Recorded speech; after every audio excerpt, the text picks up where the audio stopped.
Hey, what's going on, everyone? This is Mitch. Good Sunday morning to you all. I hope you guys are waking up and feeling good out there this morning and having a wonderful start to your day. And I hope everyone's been having a great weekend out there so far. There's a lot of information to cover in this morning's video. We'll start off by speaking on today's weather, current conditions, the latest outlooks, so just specifically for today. After that, we will skip ahead and begin to speak on tomorrow's severe weather threat, which could be an outbreak of severe weather. So we'll get very detailed on that. We'll zoom into individual areas, states, things like that. Unfortunately, short range models are not agreeing too well on this event. So that really stinks, but I do think things will get a little bit more. Things will come together a little bit more over the next 24 hours for tomorrow's event. But we're going to discuss what we know. I'm going to give you my thoughts as we move throughout the video and talk about the ingredients, kind of nerd out with you guys a little bit, explain why this has such why this is such a higher end setup. And then we'll do the same thing for Tuesday. We'll spend some time on that. I'll give you my own personal thoughts on that also. And then we'll discuss Wednesday and Thursday. So it's going to be a pretty active severe weather week. You know, if you go back to, say, early this month, we were always kind of thinking that late April was going to be pretty active. And here we are, the last several days of the month, and it's going to be pretty active. So we'll speak on everything. We'll break it down in great detail. Take advantage of those timestamps. If you don't really care too much about what's going to happen weather-wise for today, and you're really just tuning in for tomorrow's information, just skip right to that timestamp in the video that will be up. If you guys have not subscribed, certainly consider doing that. Like the video if you like it, and if anybody has anything that I can pray about or pray over, please put it in the comments below. Let's get rocking and rolling this morning. So this is current conditions. We do have some pesky rain showers across New England. Some of this is mixing with some snow with just enough cold air in the atmosphere, like in the Adirondacks. We'll probably get this to mix more to snow in certain areas of Maine later on throughout the day. But for the most part, this is just rain up here. We have areas of rain, some storm activity across like the Mississippi River Valley.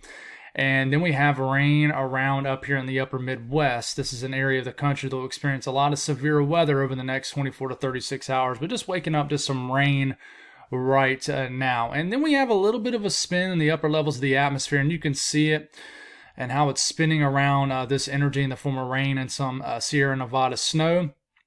This is actually our storm system that's going to bring all the severe weather chances across the middle of the country over the next few days. This is what we call our upper trough. There's a spin in the atmosphere, a dip in the jet.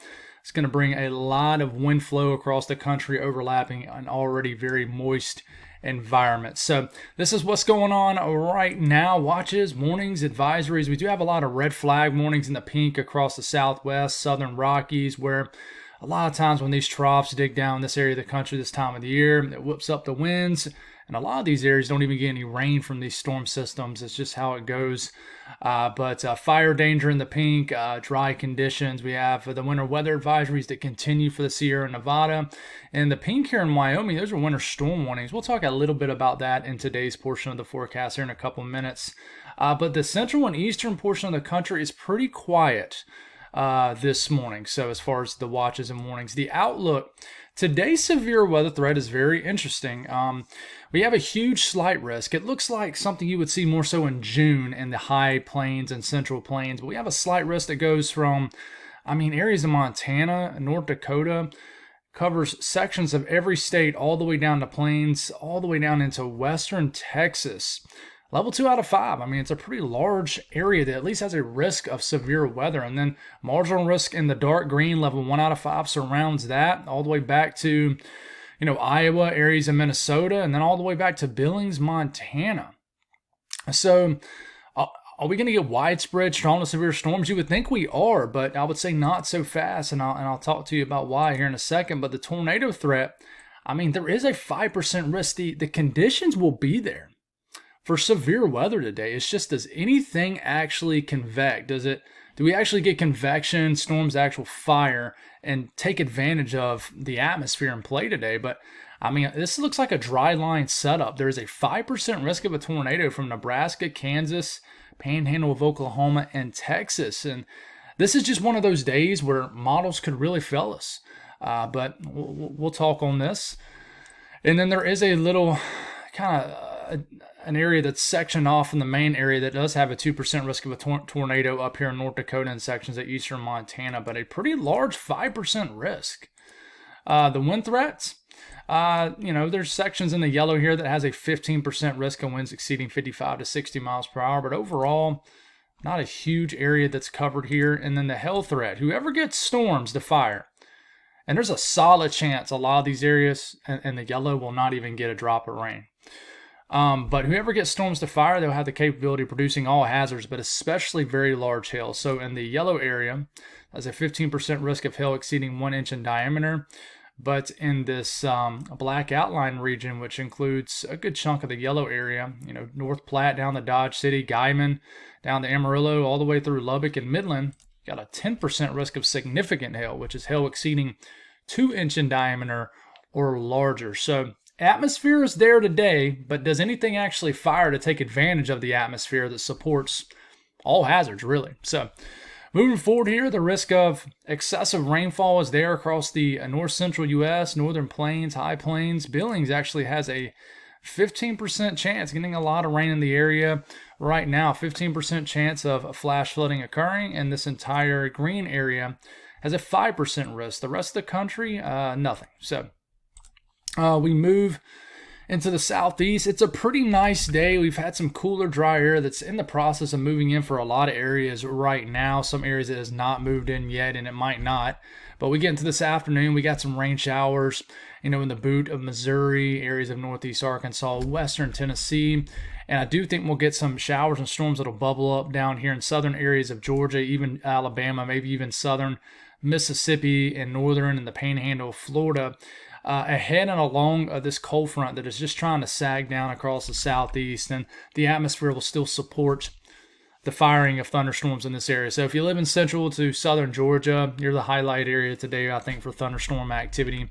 And some of this could pack a punch, but we'll see what happens here. Could have a strong to severe storm, and a lot of this energy will eventually make it to the Georgia coastline, then get off the coastline of the southeast. Overall, not a very active day across the southeast. The northeast, we continue to have this pesky spinning upper low that'll bring just a lot of rain showers, even some snow. That blue snow, it'll mix with rain and snow across western Maine, northern Vermont, New Hampshire, I think. But as we start to get to this evening, the system finally begins to clear out, and we get later tonight, last little bit of rain for the down east areas of the state clears on out. We're waking up tomorrow morning to a better start compared to this morning. Now, the south central U.S., remember, got the slight risk that extends all the way down the plains and the western sections of the plains states. But I'm only going to show you this here. And the reason being is because nothing really fires up. I can't really zoom in anything for you guys. All I can tell you is, I'm going to draw on this a little bit. All I can tell you guys is if you live in this area right into here, you're going to have an isolated conditional risk for very strong to severe storms. But the HRRR model, as we're getting into 22Z Sunday, today, I need to remember I'm talking about the day here. Sunday, today, this afternoon, there is an isolated risk in that circled area I just drew for strong to severe storms. Now, the HRRR model doesn't fire anything. Nothing. No storms. There's a little bit of shower activity. In fact, it has more activity in Arkansas than it does the plains. But it's just a very conditional threat. And we are definitely going to get some sort of storm activity in that area I just circled. It's just who gets it. I mean, your guess is mine, quite literally. Anywhere in that yellow area. So, moving forward here, and I'm sorry not spending as much time on that. But there's just nothing to zoom into. All I can tell you is, like I said, that circled area, risk of strong to severe storms. Now, the north central U.S., we will zoom into one area here. We're getting just some showers. The rain across Minnesota, areas of the upper Midwest. We'll continue just to get on and off showers across northern Minnesota, maybe into the UP. And then as we're getting into, this is getting into like 9, 10 p.m., we're going to get some storm activity that fires here in the Dakotas, maybe western Nebraska. And this could produce really a chance of all hazards, even a tornado risk up here, I think will be here. I just don't think you're going to have enough surface moisture for any kind of higher end tornado risk. In fact, only a 2% risk up here And then we get into tomorrow morning, and we're going to be waking up to a lot of storm activity across areas of Minnesota, maybe even North Dakota, Wisconsin. And this is just ahead of a nasty afternoon, evening, and overnight hour period for tomorrow of strong to severe storms. Now, we zoom in to, say, the Northern Plains, the Dakotas, and surrounding states, and we go back to that time period. I mean, I'm telling you, this is 6, 7, 8 o'clock. We're probably going to get some supercells that try to develop in southeast Montana today. This is stuff you typically see in June, really, if I had to pick one month. But some storms are firing down here in western Nebraska, southwestern areas of South Dakota. And, here's this one storm that looks like it wants to try to produce very large hail, maybe even a tornado that kind of develops and strengthens big time in eastern Montana, sneaks into southwestern North Dakota. We got the storms down here in South Dakota. So I do think we'll get more widespread storms up here in this area today compared to areas further south. It's just you're going to be lacking better what we call thermodynamics. But as we're starting to get into closer into daybreak tomorrow, a lot of widespread storm activity in these areas. But continuing to move forward here and looking at the western U.S., we continue to have snow flying around the Sierra Nevada, rain and snow showers depending on your elevation in Nevada, Idaho. And then we're going to have a more enhanced area of moisture that develops later this evening in southern and southwestern areas of Montana, northwestern areas of Wyoming, and this will fall in the form of some heavy snow depending on your elevation, and maybe even some storm activity really close to the snow in Montana. But this is why you have winter storm warnings in this area. I mean, check this out. Heavy snow up here.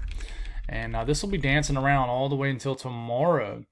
And just to take a closer look at this region, look at all the heavy snow here in the higher elevations of the northern Rockies. I mean, several inches of snow. Those pink areas is over 6 inches. Once you start to get into these like orange areas right here, that's over 2 feet of snow, guys. So a lot of snow will fall in these regions. Late season ski season continues to rage on, if you will, up here in this region. But temperatures, it'll be a cooler day because of the rain showers and just the cloud cover in New England. 40s, it'll just be a nasty day. Mid-Atlantic warms up into the 60s and 70s, Southeast 70s and 80s. Florida will be a hot spot state-wise today. Interior areas of Florida will get well into the 90s. The deep south will be pretty warm. The cold front's not going to clear a good chunk of the deep south. And then the south central U.S. 70s and 80s. And the middle of the country, one area of the plains will be cooler, 50s and 60s. The high plains, which is one of the reasons you'll have a risk of strong to severe storms, will try to get all the way into the 70s and 80s. Somebody might hit 90 degrees. And out west is just cooler because you have lower pressure overhead. So moving forward, guys, let's see here. I am going to take a more broad look at tomorrow's severe weather threat at this right now, and I'm going to zoom into 3 individual states: Minnesota, Wisconsin, and Iowa. But I'm not going to miss anybody here. What we know, what we're waking up to, is we got a moderate risk, level 4 out of 5 in this red area. Enhanced risk, this is in the orange area. It's what we call, it's a level 3 out of 5, what we call an enhanced risk, orange area. And then the yellow area is a slight risk, a level 2 out of 5. This extends all the way down into western Texas. And then the marginal risk is a level 1 out of 5, and that is in the dark green. Okay. Now we can look at these outlooks. In that red area, that is a 15% risk of a tornado within 25 miles in a given location. The yellow area, that is a 10% risk of a tornado. And I know if you're thinking, I can't see this really well, Mitch, I'm going to zoom into these to everybody. I'm just taking a broad look at everyone first so I don't miss anybody. The brown area is a 5% risk. The green area is a 2% risk. So the 5% risk does extend all the way down into Kansas, Topeka, all the way down to Oklahoma City. Okay. And then we look at the wind threat. Now, I don't 100% agree with this. Right now, just a 30% risk of winds exceeding 55 to 60 miles per hour in this red area. The yellow area is a 15% risk. This does extend all the way down to western Texas, all the way down to Midland.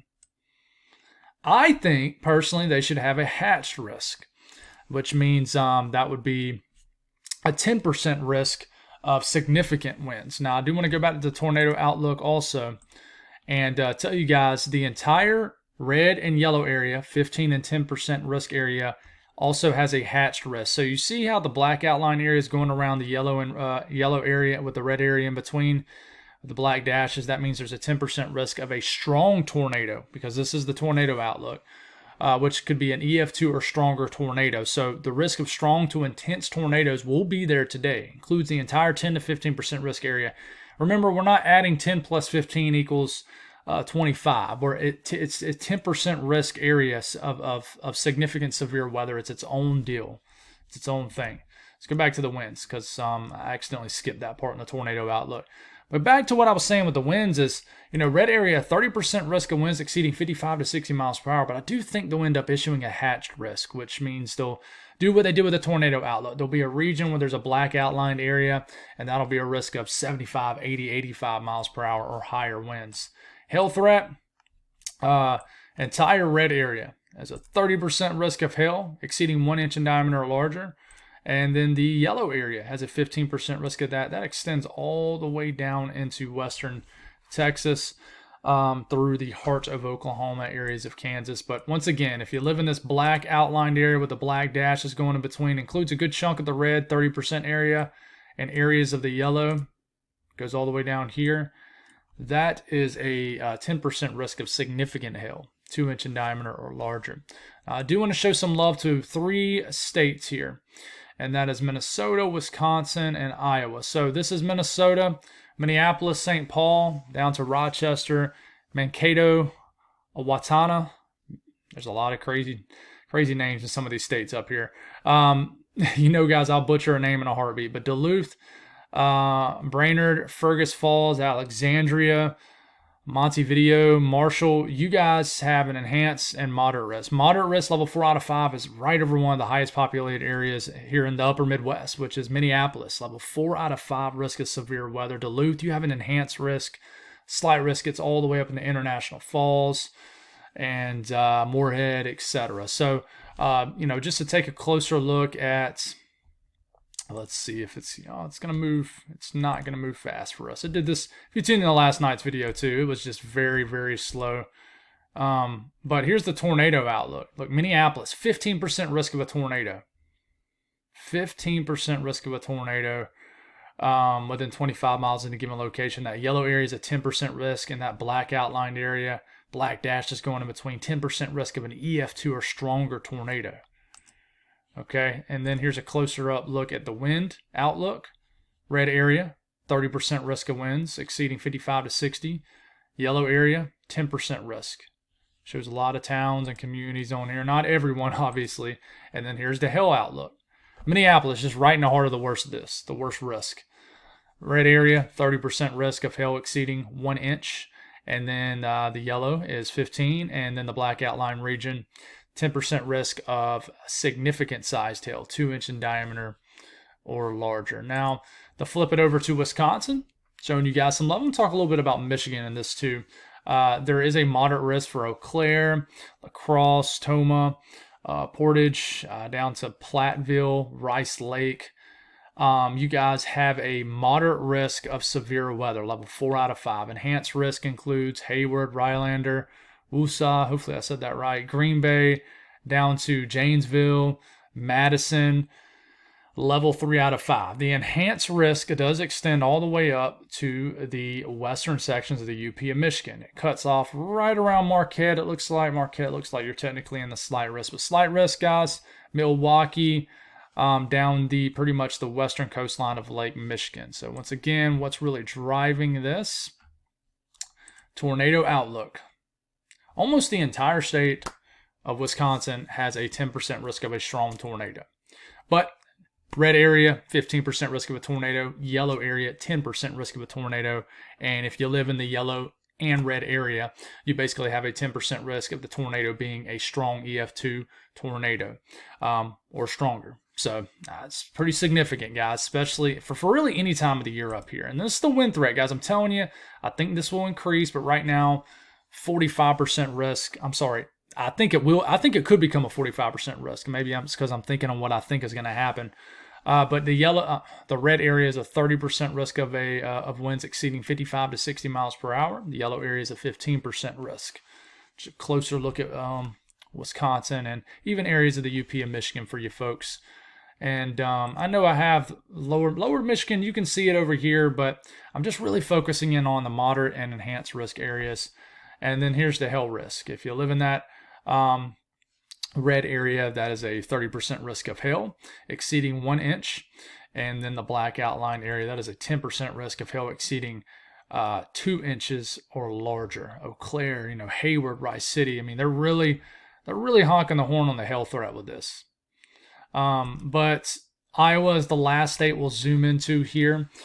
Almost the entire state of Iowa, except the far northwestern corner of the state, either has a moderate risk or enhanced risk. So moderate level 4 out of 5, Waterloo, Fort Dodge, Ames, Des Moines, Dubuque. You guys, Fort Dodge, level 4 out of 5, moderate risk. Enhanced risk, Iowa City, Davenport, Burlington, Atlantic. You guys have an enhanced risk, and then the slight risk, Sioux City, etc. Once again, tornado outlook here. Man, why'd you do all that? Tornado outlook, red area, 15% risk of a tornado within 25 miles in the given location. Yellow area, 10% risk of a tornado. And in the black outline region, which includes all the red and yellow area pretty much, there is a 10% risk of a strong EF2 tornado, or stronger, even intense, a violent tornado is possible. And the brown area is that 5% risk of a tornado. And then a closer look at the wind outlook. Red, 30% risk of winds exceeding 55 to 60. The yellow is a 15% risk of that. And then the hail outlook. Almost the entire state of Iowa has a chance at significant sized hail, 2 inch in diameter or larger. If you live in that black outlined area with the black dashes going in between, that is that 10% risk of larger hail. And then the red area is just a 30% risk of hail exceeding 1 inch in diameter or larger, and the yellow is a 15% risk. So did just want to spend some extra time on that, zooming in. Now, I can tell you guys, I'm going to show you the latest HRRR model, but I'm telling you, I'm going to get a sip of water. But I'm telling you guys, models aren't handling this well. I woke up to a lot of conversation about it when I checked social media and stuff. I think this information will change by the time we most likely do a video tonight. But this is waking up tomorrow morning. One thing I think it's right on is we're going to wake up to numerous thunderstorms up here in Minnesota and portions of Wisconsin. It's tomorrow morning, Monday morning. As we take it to about midday, not a whole lot going on. Atmosphere, not atmosphere, begins to clear out, becomes a bit more unstable. A lot of moist air moves in, and the atmosphere just becomes more prime for severe weather. We take it to about the middle of the afternoon. This is when we start to get strong to severe storms capable of producing all hazards that develops in western Minnesota. Okay, which is kind of wild because it's a little bit outside of the main area. Now, as we continue to move forward here, a couple things happen. This line of storms continues to move across, and it continues to move across. This is the border up here at Canada and Minnesota. So it looks like they do have a portion of the state cut off. I promise you guys, I'm going to include every single state by state breakdown here in the next video, and 2 videos, because I'll make one this evening and tomorrow morning on this event. But you have this, what I think is going to be a pretty damaging line of storms moving through areas of Minnesota, whether this is connected all the way to this. And then you have these individual cells firing here. So you notice how you have these circle things coming off, these cells here. These cells will, even though this is outside the main risk area, will have the capability of producing all hazards. And I'm interested to see if they'll push the severe weather threat, maybe the higher risk categories, a little bit back further west. But you continue to go, to move this forward here. Nasty line of storms blast through Duluth, according to this run, to get close to Minneapolis. And along this line, tornadoes are certainly possible. Atmosphere supports it. But in general, one thing you'll notice if you live in Iowa, you're not seeing anything in the state of Iowa. You're not seeing a whole lot down here into northern Missouri. You got this one cell developing. I mean, remember, there's an enhanced risk all the way down here in northern Missouri. into eastern Kansas where you could get supercells, tornadoes. So we get this one cell that tries to get going, but most of Iowa, which is one of your higher risk states with this setup, doesn't do anything. Not one storm gets going in Iowa. Now, is that Mitch saying that's going to happen? No. One thing I'm the most confident in storms actually firing is up here in Minnesota and Wisconsin. You have plenty of push in the atmosphere. And we're going to have some sort of nasty line of storms that sweeps through Minnesota, portions of Wisconsin, into the western UP of Michigan. This is getting into tomorrow evening.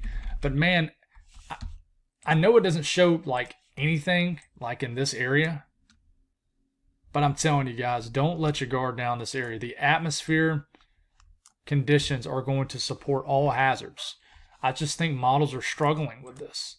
But I really think what I am the most confident in is some sort of broken or just solid line of storms up here in Wisconsin and Minnesota. I really think that's going to happen, and I think that we could get a severe wind threat with this. So I know that's not a whole lot to offer you guys, but hey, I mean, we can only see what we can see at model guides, and I mean it's even more void down here for tomorrow, like in the south central U.S. It does show storms firing down here in western Texas.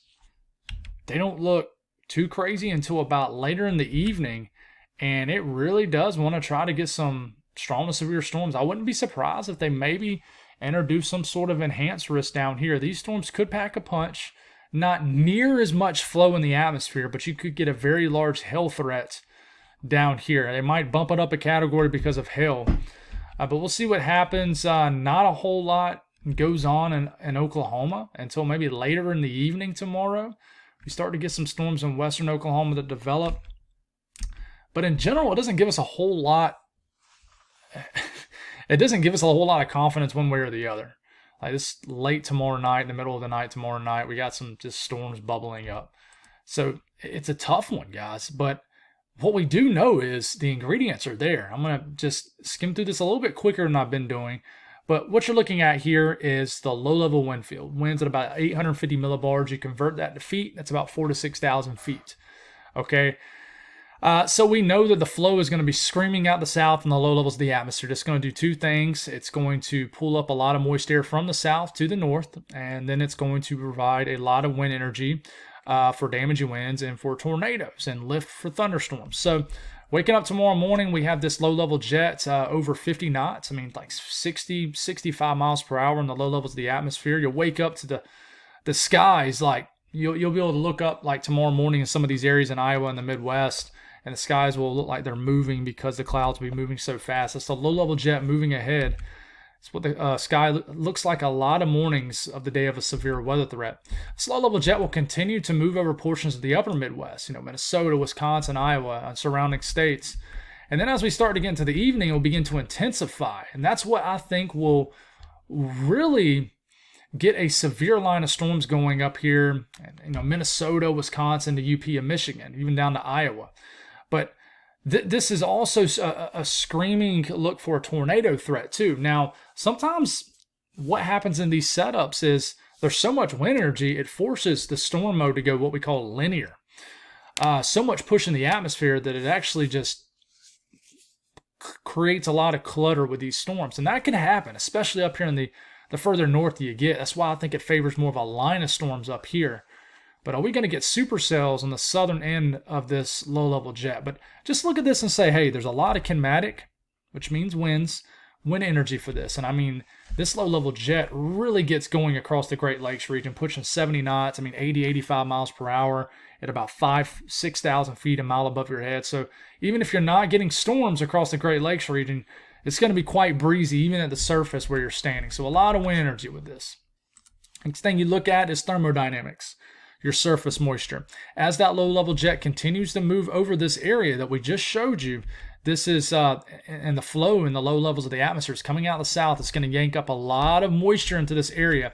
So what you'll notice here across Wisconsin, Illinois, sections of Iowa and Minnesota is you'll wake up tomorrow morning and it's not that humid. There's a little touch of humidity in the air in some areas, but for the most part, It's not that humid. The atmosphere will totally do a flip, a 180 as you move into the afternoon hours, and you'll start to get these dew points in the 60s. I mean, there might be a couple 70-degree dew point readings. I mean, it's late April, for crying out loud. You normally see these kind of events, if you're going to get them, more so in May and June, heck, even July. But this is a pretty stout sector of moist air pretty far north that's being overlapped by one heck of a massive low-level jet that we just showed you. And the moist air will continue to do nothing but increase. It'll start to really take over the state of Wisconsin. A little bit more dry air will finally begin to move in behind the cold front. But, dew points will spike into the 60s in Chicago, Milwaukee, Green Bay, and obviously the further south you get, it's not even worth really getting detailed on. I mean, tons of moisture down here. The only reason I'm highlighting this area, not showing much of Texas, Oklahoma, is because this is obviously where the higher end severe weather threat will be. But I am going to break it down state by state as far as the radar as we get into the next couple videos. But guys, as far as ingredients, I mean, there's pretty high end ingredients for a significant severe weather threat. And we'll wrap it up by showing you guys what the CAPE levels look like if we can get this in motion. And, I mean, we're already waking up to over 2,000 joules per kilogram in mixed layer CAPE in areas of South Dakota and Nebraska and into Iowa for tomorrow morning.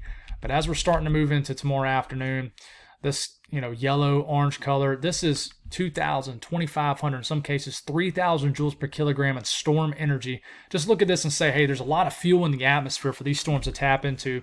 Will the storms fire? I mean, there's pockets of over 3,000 joules per kilogram. So a ton of just basically rocket fuel for these storms to tap into. And you can see how there's a line developing here, in my opinion, that will move into all this fuel. It's like the line of storms. The line of storms is the fire. All this stuff right here is the gasoline, and the fire is going to move into that gasoline and just keep it going. That makes sense. And all this storm fuel will build all the way up into the UP of Michigan, and it's just wild to see this high of mixed layer CAPE this far north with so much energy around to tap into it. So just tons of storm energy. Now, moving forward here and looking at Tuesday's threat, there is a slight risk that extends all the way from western Texas. Seems like we've just been saying that geographical area over and over again for the last 7 days. And it kind of swings on through Oklahoma, Arkansas, southern Missouri, southern Illinois and Indiana, western areas of Tennessee, the northern half of Kentucky, through just about the entire state of Ohio, northern West Virginia, through PA, all the way up into upstate New York. Level 2 out of 5 risk of severe weather. I kind of thought we'd wake up to an enhanced risk somewhere, but we didn't. And right now, all we know is that in this yellow area, there's a 15% risk of severe weather within 25 miles into a given location. And there's a 10% risk of significant severe weather down here. Now, I think this will be driven off hill.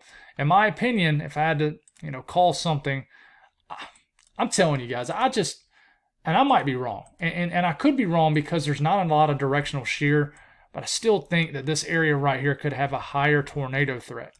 Remember I told you guys yesterday in the Northeast, I thought you would get a couple tornado warnings. Y'all ended up getting one in New Jersey. I'm not trying to toot my own horn, but this.